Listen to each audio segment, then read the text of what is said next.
on. It doesn't make logical sense. I think we are being visited. I think there's a agenda going on. I don't think it's the friendly one. But again, some people believe that these aliens give off orbs and heal them. And what can I say? You make a good point. Absolutely. I agree with you totally. And the only way that we could even be able to think about having that technology or having a UFO like that is if we had the alien themselves show us how to use one, maybe. But I still don't think we have the materials or the know-how here to put these things together to make them. Because some of these UFOs, it's like they took one big hunk of something and just bored it out. It's all one piece. Just think about that. Even in Roswell, some of that metal they found they could crumple up into a ball and it would go back and be structural strong into its original shape. Makes you wonder. We're going to go on break. We'll be back at 2 minutes after the hour. You're listening to Night Dreams Talk Radio After Dark. When we're back, we'll have Timothy Cullen on. So sit back and enjoy the music.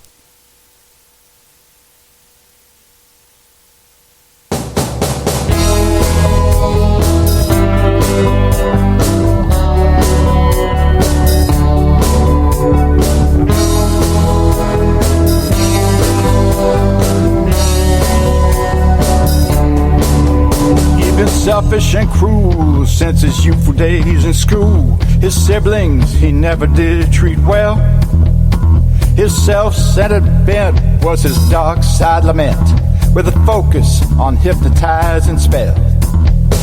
He memorized laws to help sharpen his claws for a future for which he was bent. The time would surely come when for office he would run and claim he was just heaven sent. Another politician has just taken center stage. He tells all the people that he loves them so. He comes on like a sage, says with him they should engage. A false prophet selling endless empty prose.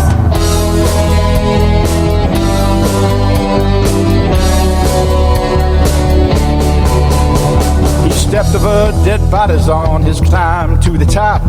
The highest post was his aspiration, but he forgot to read the fine print in the contract that he signed, which caused a U-turn to his final destination.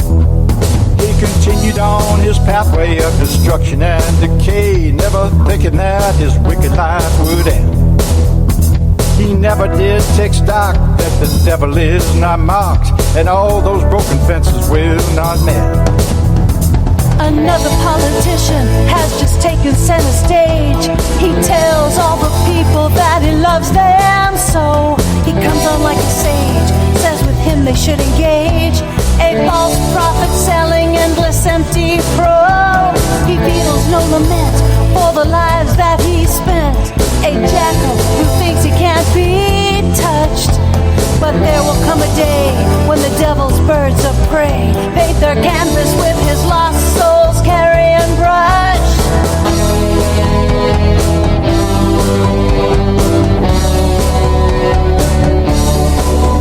He was with his favorite call girl and his black limousine, doing lines of coke and drinking cold champagne. When it heard the distant rumble of 1,000 bat-like wings, an explosion which causes his to pain.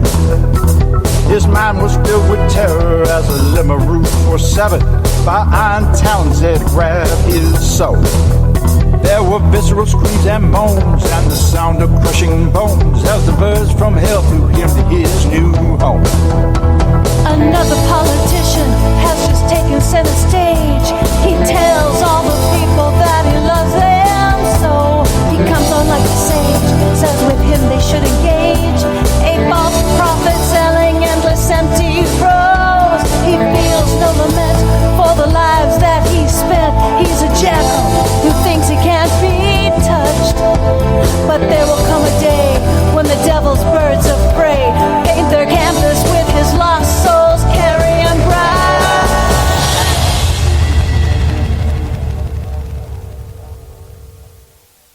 If you would like to hear Night Dreams Talk Radio on your local radio station, let them know. Tell them to check out www.nightdreamstalkradio.com. And thank you.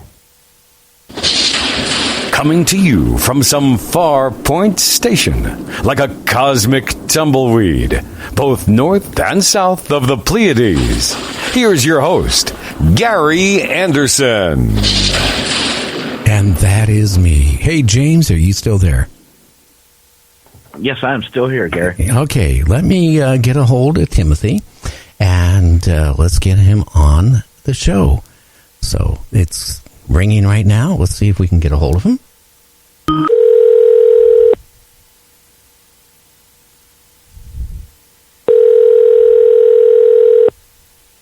Hopefully I have the right number. Hello. Hi, Timothy. How you doing, my friend? It's been a long time since we talked. Yeah. Well, how you doing? We're doing all right. Yourself? I'm doing good. I think maybe we got a bad line because you're coming in real weak. Well, this is my landline at home. Okay, what I'm going to do, I'm going to hang up and call you right back and see if we get a better line. Okay. Okay, we'll do that. Gotcha. Okay, that is strange. James, how is he coming in to you? It was different. It wasn't like he usually is. I don't know. Maybe he's got some weather going on or something. But yeah, I see what you're hearing. Yeah, or hear what you. Yeah, maybe it's because we were talking about abductions and UFOs tonight. Okay. Let's give that a try. Hello? Yeah, I guess maybe we got something going on. Anyway, so you've been doing good. Have you been to any UFO conferences or anything exciting lately? No, I haven't. Not lately. Oh, wow.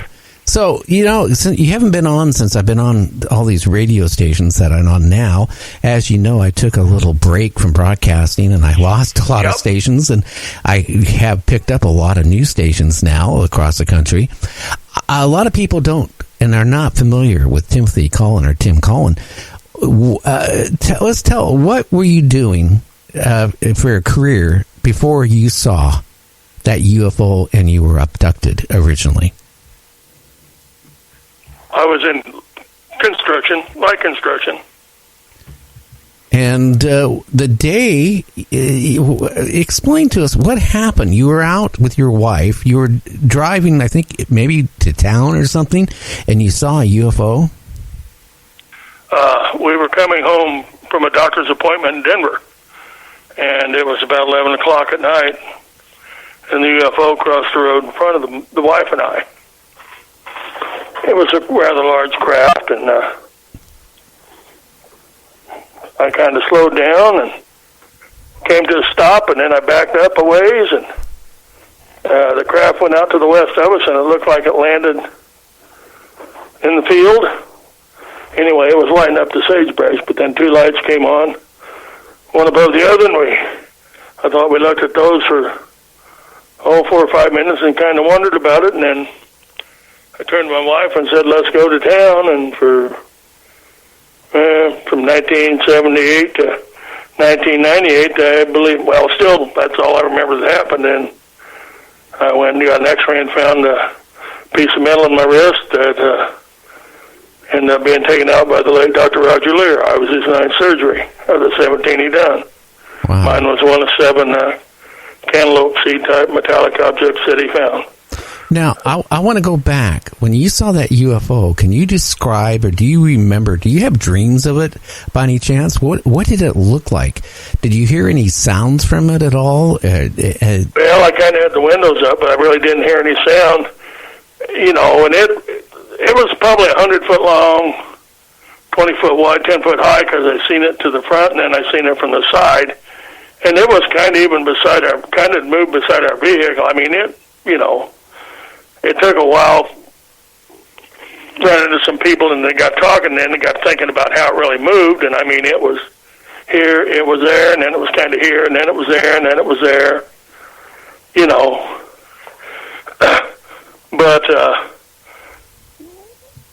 I slowed down. The crowd came back. It was by us, and then it came back toward us. But it was, lighting the sagebrush. When it crossed the road, it had to go under a telephone line and over a barbed wire fence. So, there wasn't if it was 10 foot high, there was probably only a couple feet of clearance, top and bottom. So, and there was, I remember it was about 11 o'clock at night. Should have been anyway. The thing about this was, I'd been in the hospital.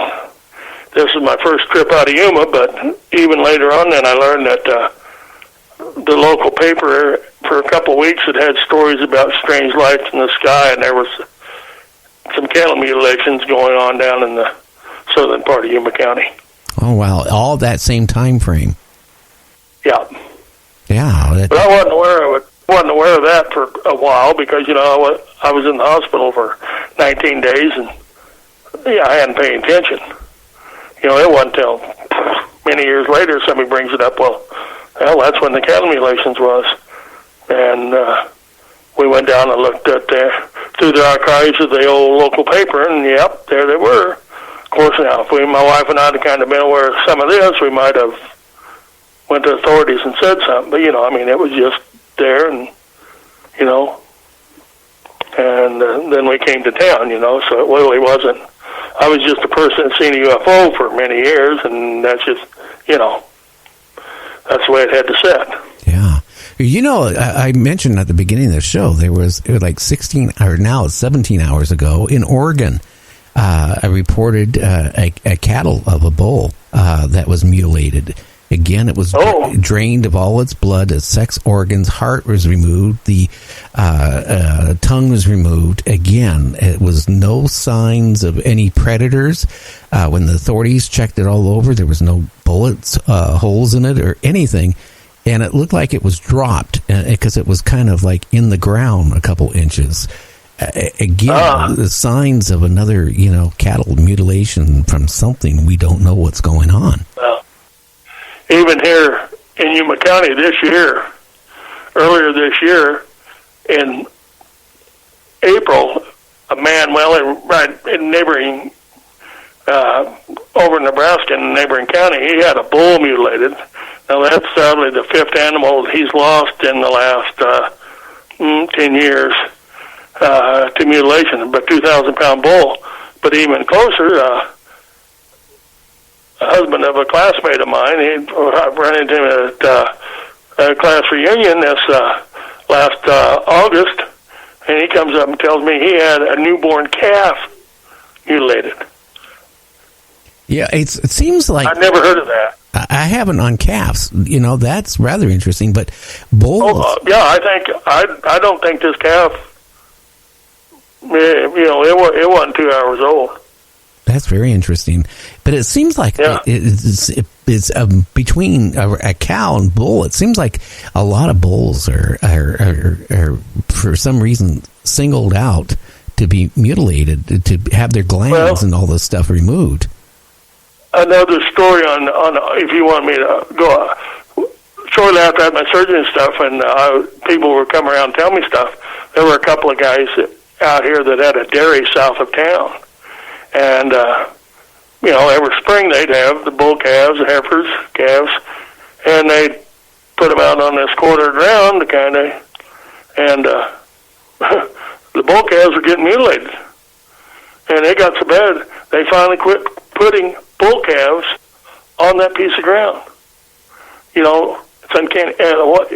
They wouldn't go anywhere else. They were just these guys lost, but they finally quit putting bull calves on the ground. They put heifers out there and anything else, and it wouldn't get bothered. Yeah, but they had some bull calves on that piece of ground, they seemed to get mutilated. No, this guy... Not all of them, This guy here in Oregon, this is like the sixth time this has happened to him. Again, and, a lot of people don't realize bulls can be really expensive because they're prized. This guy in Nebraska, his were highly registered. He lost 3 cows. They were highly registered. I mean, these cows were probably worth $6,000 a piece because of their pedigree. And that can actually hurt, I mean, the sheriff don't even come out to his place. Now, I never asked him the pedigree on his bull. All I know, he said it was a 2,000-pound bull.